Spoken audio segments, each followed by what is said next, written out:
Good morning aspirants, welcome to Exampur. हम हैं कलम से क्रांति। मैं पूर्णिमा गौर स्वागत करती हूँ आप लोगों का पंचामृत क्लास में, जो है साइंस की पंचामृत, जहाँ पे हम फिजिक्स, केमिस्ट्री, बायो, एनवायरमेंट और साइंस एंड टेक्नोलॉजी के क्वेश्चंस करेंगे। तो आइए फटाफट से अपने क्वेश्चंस की तरफ चलते हैं। पहला क्वेश्चन आपसे कहता है, जो है आपका करंट अफेयर्स टेक्नोलॉजी का, कहता है कि the fourth Minimata convention on mercury was held at. 12 पर चौथा मिनीमाता सम्मेलन यानी कि कॉन्फ्रेंस ऑफ पार्टीज कहां पे हुआ था? देखिए 2017 में पहला सीओपी हुआ था मिनीमाता पर, ठीक है, और यह जिनेवा में हुआ था। उसके बाद फिर आपका दूसरा और तीसरा ये भी जिनेवा में होते हैं, और चौथा कहां होता है? आपका बाली में हुआ है, ठीक है। चौथा कहां हुआ है? बाली, इंडोनेशिया में हुआ है, जहां पे मानव शरीर के ऊपर पारा की जो विषाक्तता हो जाती है उसी रोग को हम कहते हैं मिनीमाता। और मीना माता जो होती है, यह आपकी एक बे है, एक खाड़ी है जो जापान में है, ठीक है, ये चीज ध्यान रखिएगा। अच्छा, दूसरा आप लोगों के सामने सवाल आ जाता है, the herbivore is also known as, एक शाकाहारी को और किस रूप में जाना जाता है? निर्माता, पहला क्रम उपभोक्ता, दूसरा क्रम उपभोक्ता या फिर तीसरा क्रम उपभोक्ता? आप देखिएगा सूर्य जो होता है, इससे क्या होगा? इससे काफी सारी ऊर्जा आएगी और उस ऊर्जा के माध्यम से आपके जो प्लांट्स है वो अपना खाना बनाएंगे। ये जो खाना होगा, इसी खाने को इस्तेमाल करेगा कौन?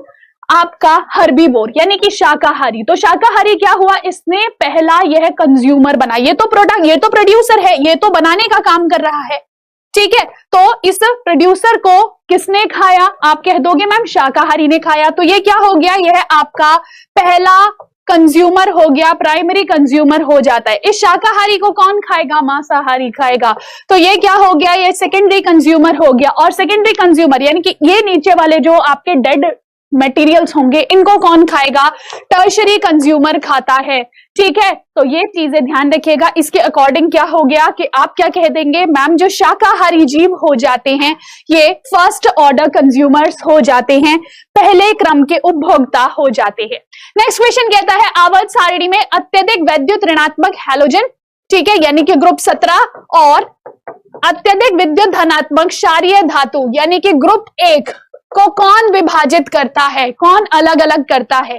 तो बताइए, दुर्लभ मृदा तत्व, क्षारीय मृदा धातु, उत्कृष्ट धातु या फिर उत्कृष्ट गैस?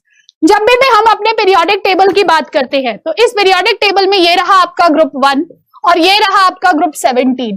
जब हम इस ग्रुप 1 और 17 के बीच में देखते हैं तो एक तो इतनी बड़ी सी आपको चेन दिख रही है जो इसको विभाजित कर रही है, लेकिन अगर मैं कंटिन्यूटी में देखूं तो फ्लोरीन के बाद नियोन, नियोन के बाद सोडियम आ जाता है, इसी प्रकार से क्लोरीन के बाद आर्गन, आर्गन के बाद पोटेशियम आ जाता है। तो हम क्या देख रहे हैं कि इन दोनों के बीच में कहीं ना कहीं सिर्फ ये ग्रुप 18 यानी कि नोबल गैस इसके बीच में आ जाता है। तो आंसर हो जाएगा नोबल गैस।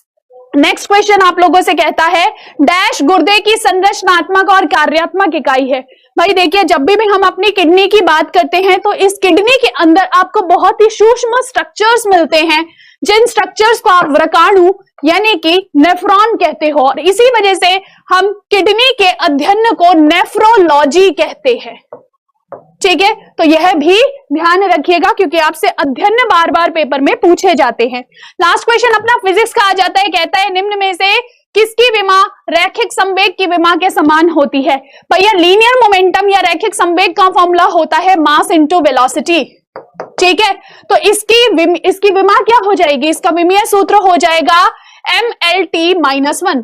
तो आपको यही बताना है कि MLT-1 किसके बराबर होगा।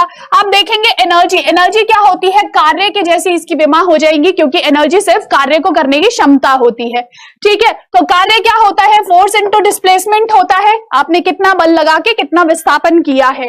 तो उस आधार पे आपका जो यहाँ पे विमा बनती है वो बनती है ML2T-2। तो ये तो इसके बराबर नहीं है, मतलब ये आंसर नहीं होगा। ऑपोजिंग फोर्स, फोर्स की अगर मैं बात करूं तो ऑपोजिंग फोर्स हो चाहे फोर्स हो, यहाँ पे फोर्स की विमा हो जाएगी MLT-2, जो अगेन आपका आंसर से मैच नहीं कर रहा क्योंकि हमें MLT-1 चाहिए। नेक्स्ट आता है इंपल्स। इंपल्स क्या होता है? फोर्स पर यूनिट टाइम, यानी कि किसी बल को कितनी देर के लिए किसी वस्तु पे लगाया गया। तो हम यहाँ पे क्या देखेंगे? MLT-2/T। तो यहाँ पे क्या हो जाएगा? हम यहाँ कह देंगे कि हमें वैल्यू फोर्स इनटू टाइम, तो यह हो जाएगा ML2 MLT-2 इंटू टी, तो इसमें हमारी विमा आ जाएगी MLT-1, जो कि इससे मैच कर रही है। यानी कि अगेन आंसर क्या हो जाएगा कि संवेग और आवेग की जो विमाएं होती है वो बराबर होती है, और कार्य जो होगा इसकी विमा भी अगेन क्या हो जाएगी, एनर्जी जैसी, और आप लोगों को मिलेगा ML2T-2 कार्य की विमा।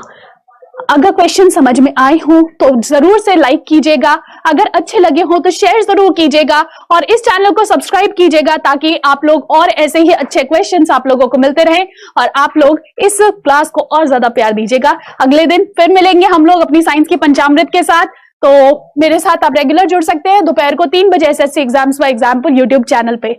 तो this is Purnima Gaur signing off, take care, bye bye.